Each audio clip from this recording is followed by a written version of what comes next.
Rescue experts, medical teams, and supplies are being mobilized as the world responds to South Asia's massive earthquake. Joining in this effort is Mercy Corps, a nonprofit agency that provides emergency during disasters. Susan Laarman of Mercy Corps joins us now from Portland, Oregon. Welcome, Susan. Happy to be here. Thank you. Well, you heard our reporters saying glimmers of hope now, and I know you have people on the ground there in the area. What are you seeing?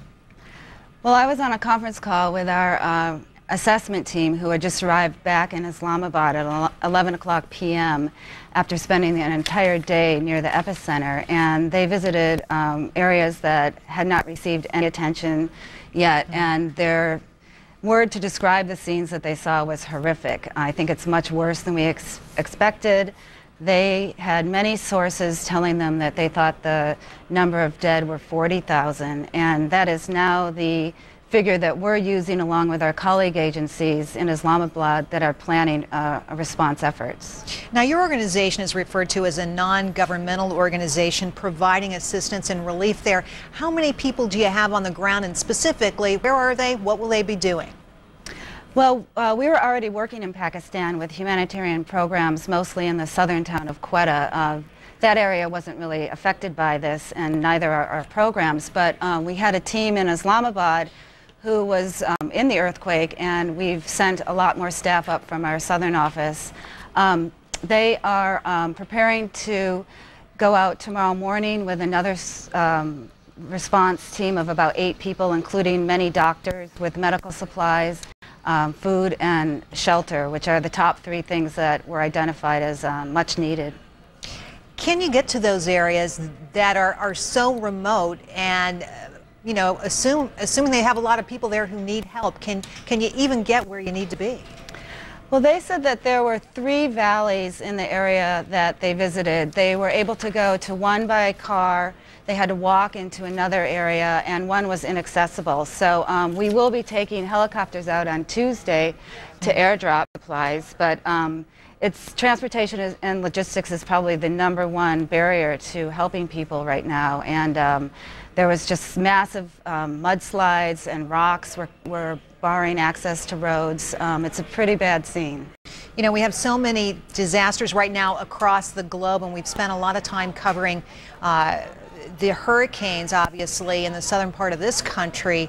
And what we saw afterwards were large numbers of people exiting, leaving the area, created lots of issues, lots of problems. Are you going to see the same thing here?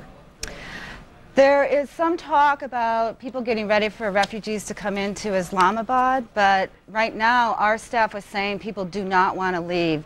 They aren't able to locate family members. They know that some of their loved ones are trapped or probably dead, buried in rubble. So they want to stay close to their friends and relatives right now. So there is no movement at this time. And, you know, in terms of the challenges to your organization, I assume it's very difficult getting in there. What are the kinds of obstacles Mercy Corps is facing? Well, it's just transportation, I think, is the main problem right now. Being able to get to the places to help as many people as needed. The places that are the most inaccessible probably are the places that have the most needs. So we're hoping that maybe some of the helicopters can actually land in areas that haven't received any attention or aid yet, but that remains to be seen. Conditions might not allow for that. Susan, how well prepared are these people to help themselves? Do they have much in the way of financial resources? No, they have nothing right now. A couple people had maybe a sheet from bedding that they could make into a tent, but most of them refused to go back into the houses that are standing. And in towns that we visited, at least half the houses were completely destroyed. Another 40% were missing roofs or walls. So most of the people spent the night in an open field. It was raining and hailstorms, and any kind of food that we give, we know needs to be a ready-to-eat ration because there's no way to prepare food.